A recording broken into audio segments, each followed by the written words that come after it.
Hello, everyone. I'm grateful to see so many people interested in detoxifying their life one product at a time. Here at Mary Maiden Apothecary, I'm going to share with you tips and tricks on how to make your preparations smooth and creamy instead of lumpy and clumpy.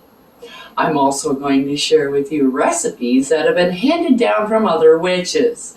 I'm sure you guys would be interested in those.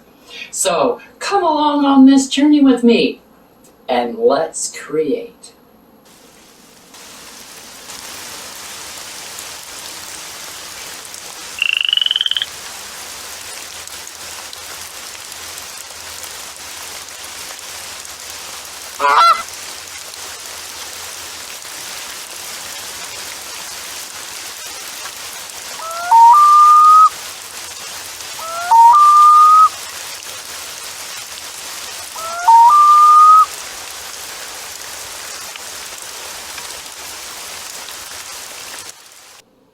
Merry Meet here at Mary Maiden Apothecary, where I'm going to show you how to create your own preparations to replace the store-bought products that may contain carcinogens, toxins, fillers, bonding agents, chemicals, artificial ingredients, perfumes, and unnecessary colors that can be harmful to you and your loved ones, not to mention the environment.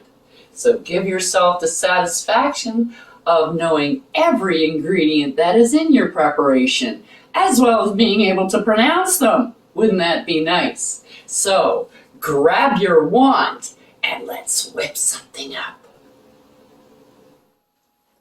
Hello, everyone. I'm so glad to see you back here on Mary Maiden Apothecary.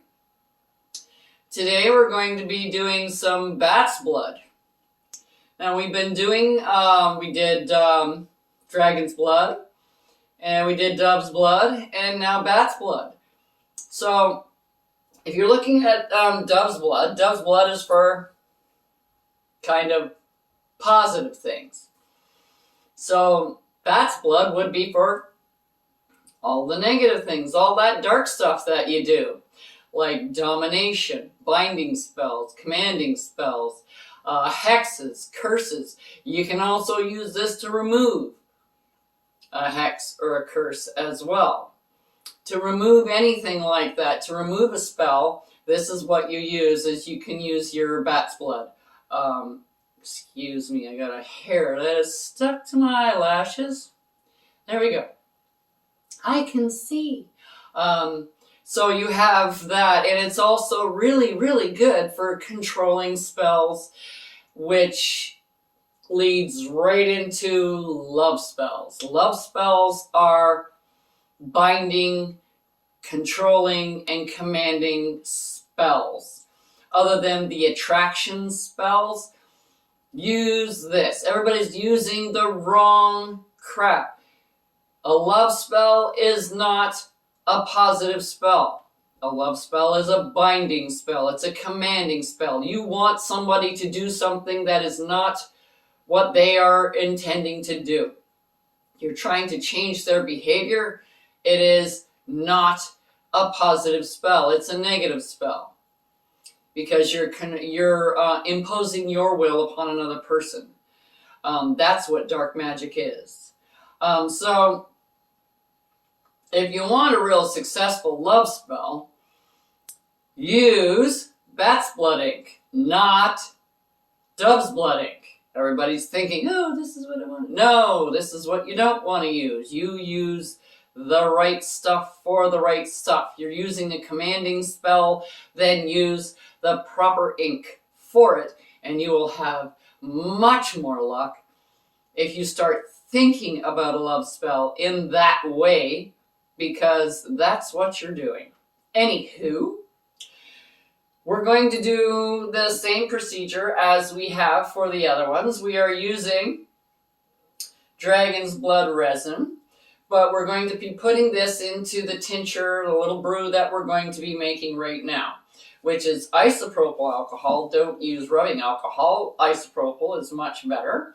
you get your container, an airtight container. I like these ones because when you put them down, like they really clamp nice and tight and the air doesn't get in, because it will evaporate quite quickly. So you take whatever container you're going to use and you fill it up about halfway, because we still want to put in our dragon's blood resin. Okay, and now the other botanicals that we're going to be using.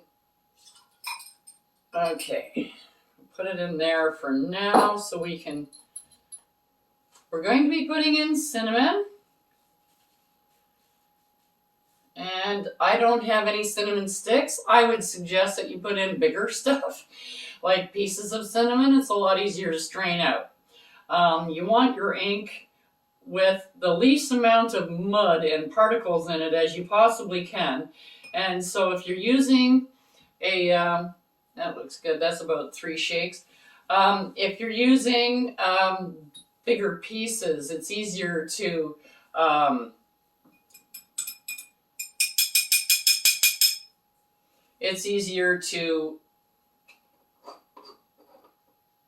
separate when you go to use it. Okay, so now this is calamus. So calamus has got some nice big gravel pieces, so I'm going to be using those. So I'm going to be putting in 3 pinches, 2 and 3.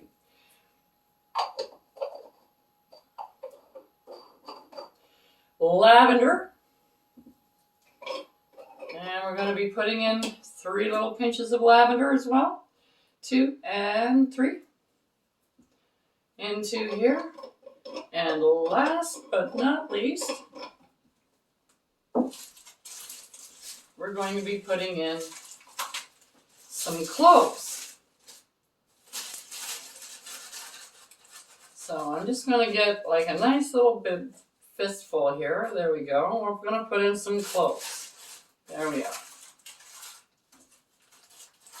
Now you stir that up. You put that on your windowsill so it can get, a little conversation with the moon tonight. And tomorrow, you strain it out, and then we're going to add our bat's blood ink when we come, or bat's blood. Then we're going to be adding our dragon's blood resin.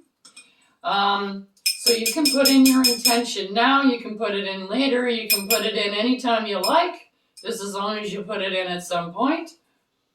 So you can do a little bit now, put it on your windowsill, do a little bit later, a little bit here, a little bit there, everything adds up, right? So, we will come back tomorrow. Oh no, hold on, I almost forgot. You don't have to put this in, but I do. It just adds that personal connection to your spells. This is your blood substitute that you made with the chrome. I like to put in just 1 little spoonful when I'm into this mixture. And then after I strain it, I always put in another one. So I'll also be doing that tomorrow. There we go.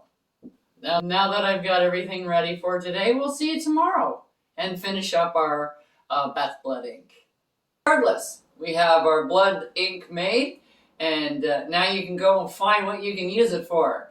We'll see you next time on Merry Maiden Apothecary. Check out the link below for the correspondences and magical properties of the items used in this video. And don't forget to like, subscribe, and hit that notification button so you don't miss any witchy content our 3 sisters have brewing for you here on The Witch's Inn.